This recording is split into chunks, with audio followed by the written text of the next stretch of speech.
testículos retráteis são uma grande frequência nos nossos atendimentos clínicos e cirúrgicos, nos nossos consultórios e nos nossos ambulatórios durante a nossa prática clínica. E o que nós observamos é que existe grande controvérsia, desde o diagnóstico até o tratamento. Portanto, o testículo retrátil, o que nós devemos fazer? Essa foi a aula apresentada no 37º Congresso Brasileiro de Cirurgia Pediátrica, na cidade de Gramado, no Rio Grande do Sul, em outubro de 2024. Nós sabemos que os testículos retráteis são aqueles testículos que completaram completamente a descida para o escroto, mas nós podemos encontrá-los na região inguinal, na região mais superior do escroto, e durante o nosso exame físico nós conseguimos, por manobras manuais ou mesmo espontaneamente, observar que eles se reposicionam na posição anatômica que é a região mais inferior do escroto, e ali eles permanecem por tempo finito. Isso, na verdade, é decorrente da presença de um reflexo que é fisiológico, um arco-reflexo neurológico, que é o reflexo cremastérico. O reflexo cremastérico tem uma via aferente sensitiva, sensorial, diversos estímulos sensoriais produzidos geralmente na raiz da coxa, são recebidos pelo nervo femoral e são avaliados em L1 e L2, produzindo uma resposta, uma via motora eferente, que produz uma contração, então, do músculo cremaster. Essa contração vai produzir a variação da posição da gônada no menino.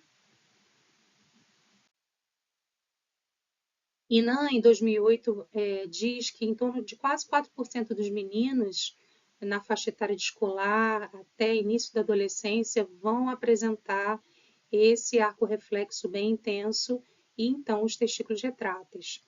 A prevalência maior é em torno de 5 a 10 anos e o que nós aprendemos é que o testículo retrátil ele costuma ser algo normal, uma variante normal. Ela não produz graves repercussões clínicas, portanto a gente aprende que é uma conduta expectante e nós aguardamos frequentemente uma resolução espontânea. Mas, como eu disse, existe divergência no diagnóstico até o tratamento.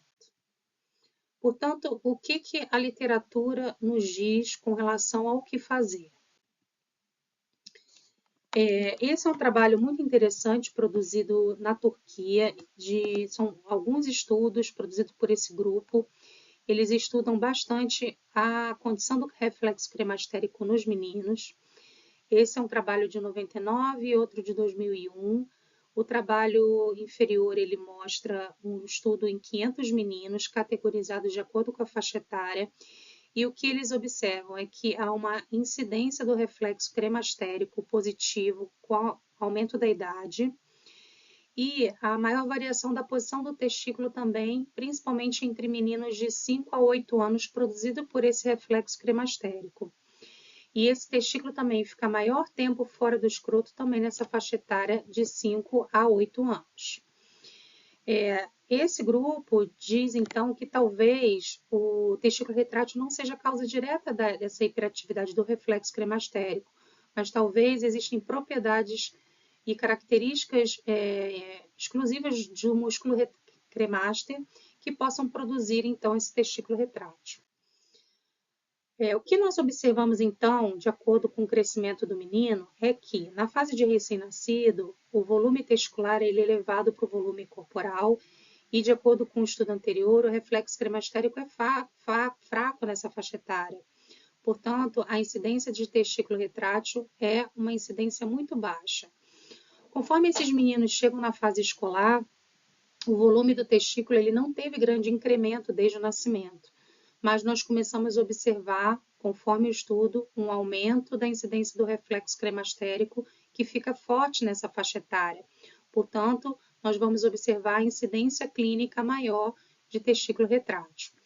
Os adolescentes com estímulo hormonal vão ter um aumento do volume testicular, e isso compensa a presença e persistência de um reflexo cremastérico forte. Portanto, a gente tende, nessa faixa etária, a resolução, então, do testículo retrátil.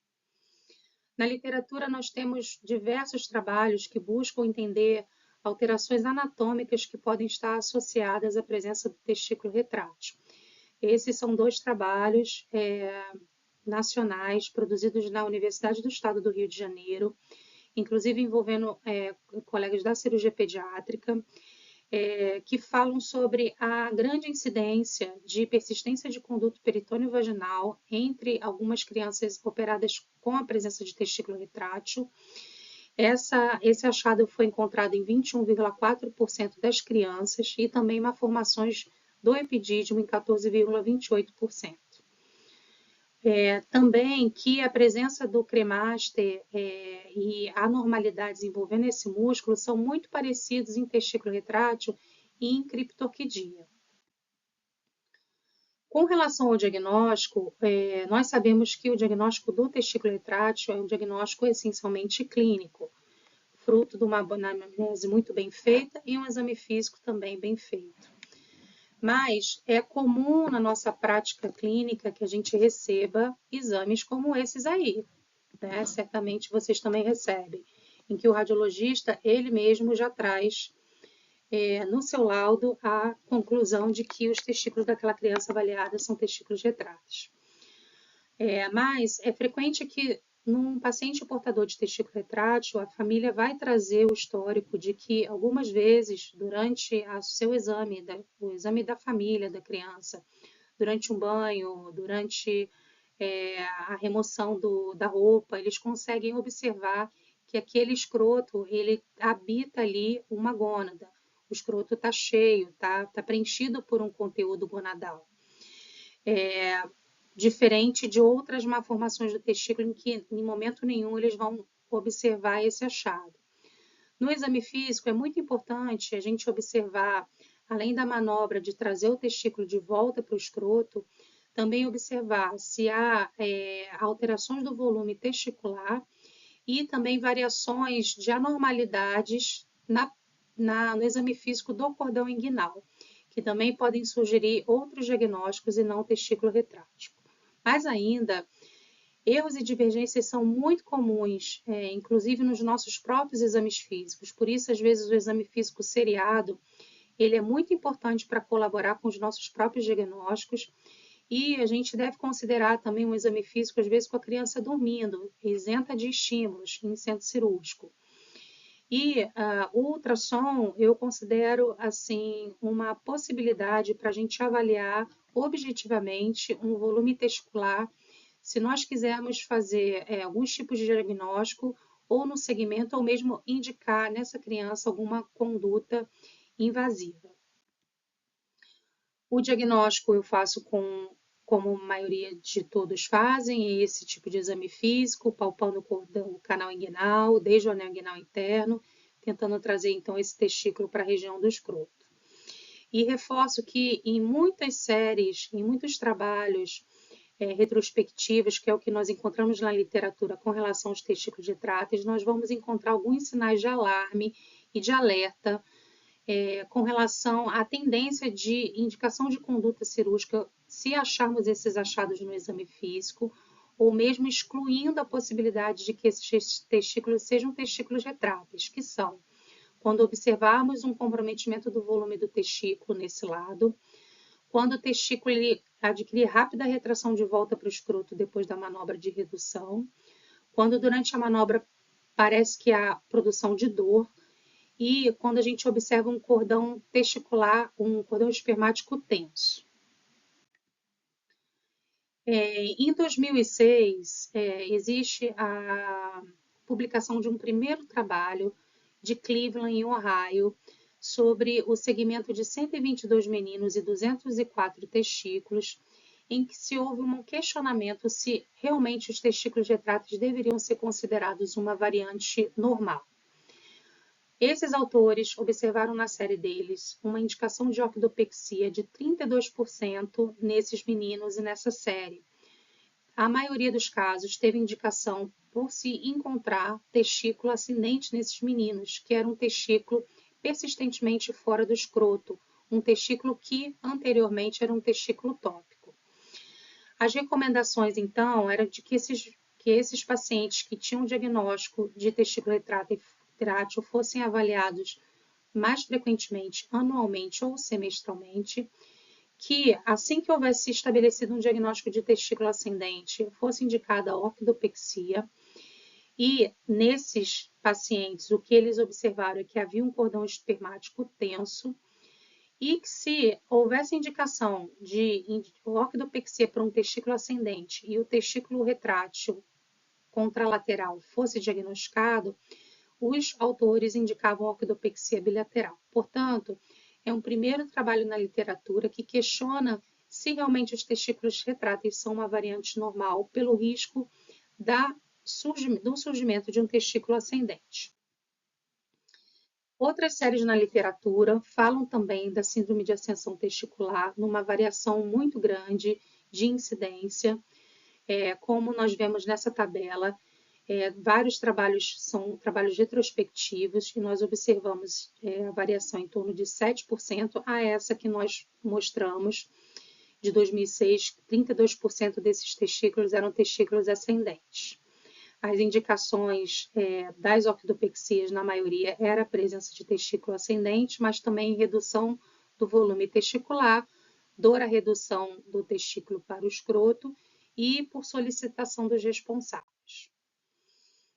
Falando um pouquinho do testículo ascendente, nós observamos as primeiras descrições desse evento em trabalhos de segmento de recém-nascidos com alterações de posição do testículo na Dinamarca em 1966, onde eles descreviam um testículo ascendente, que era um testículo previamente tópico e que ficava fixo na região inguinal.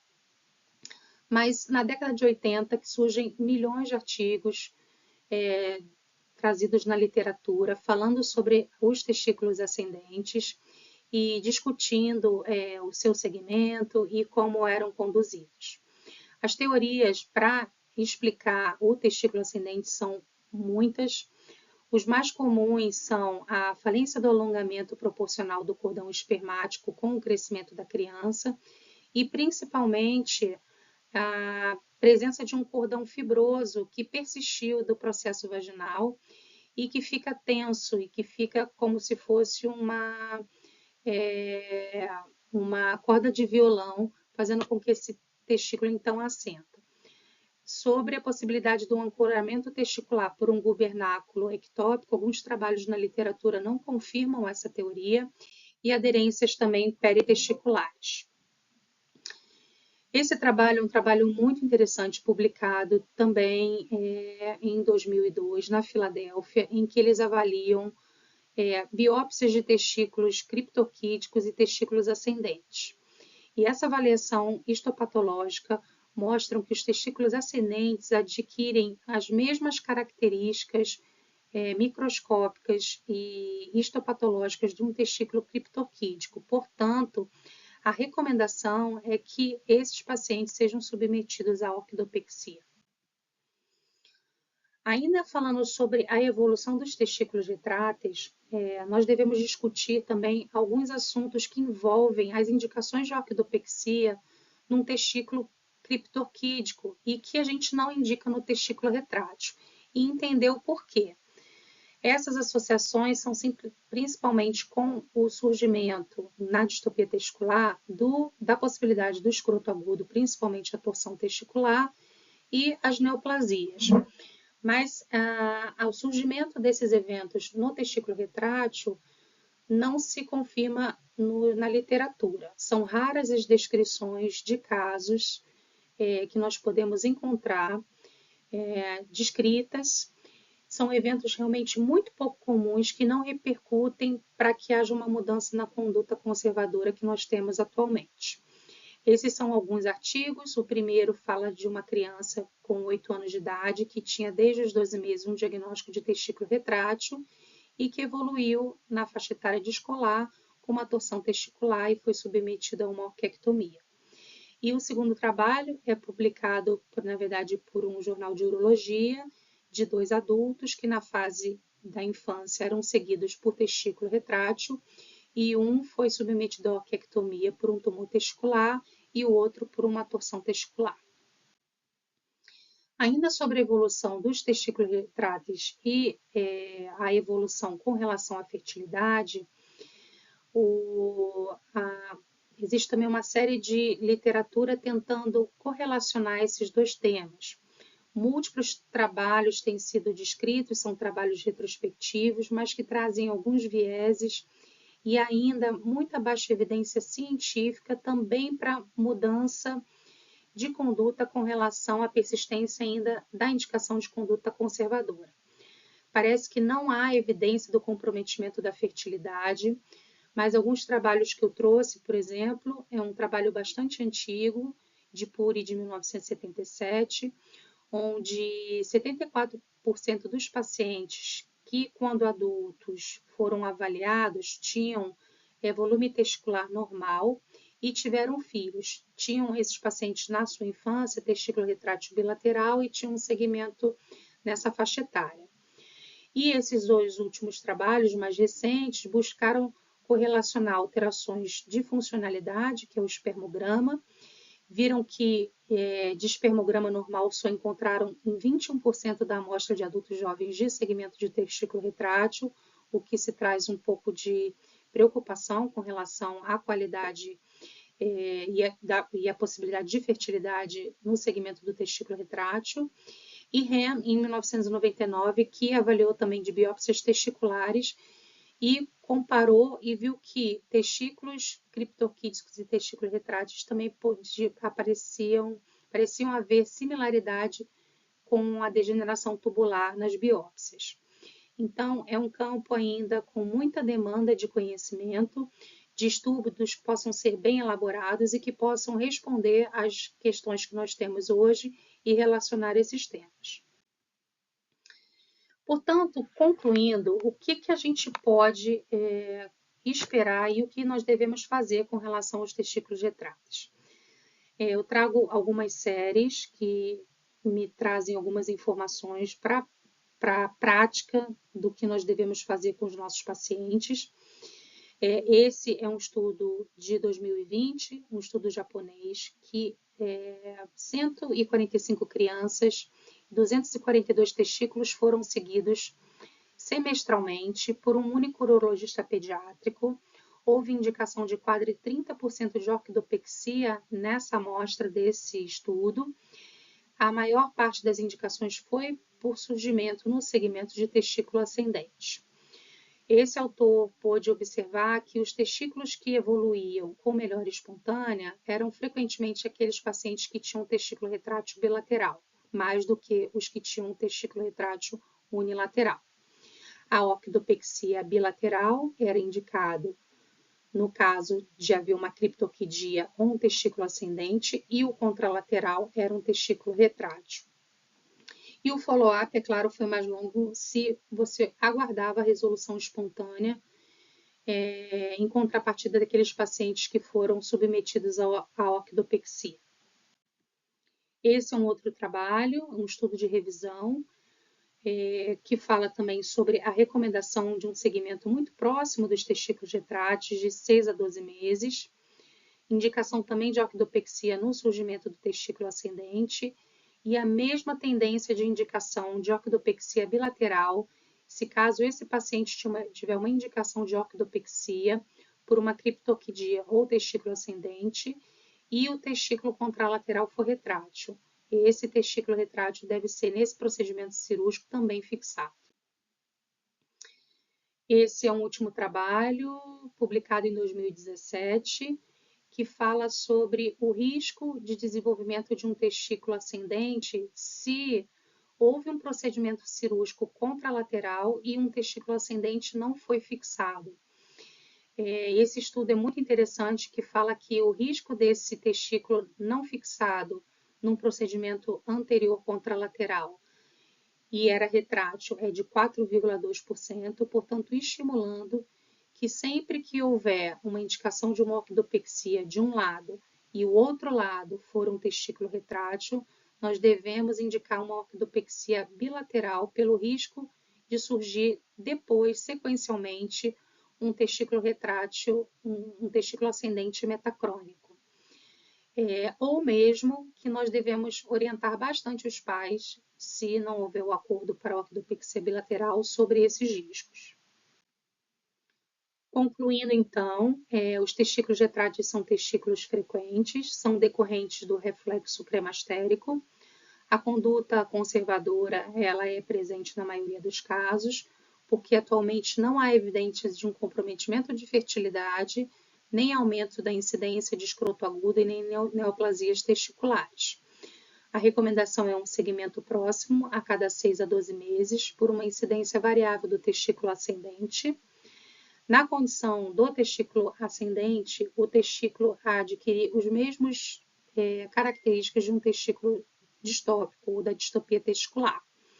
Recomenda-se a orquidopexia no testículo ascendente, se há alterações do volume testicular ou alterações anatômicas que foram avaliadas e identificadas no segmento dessa criança.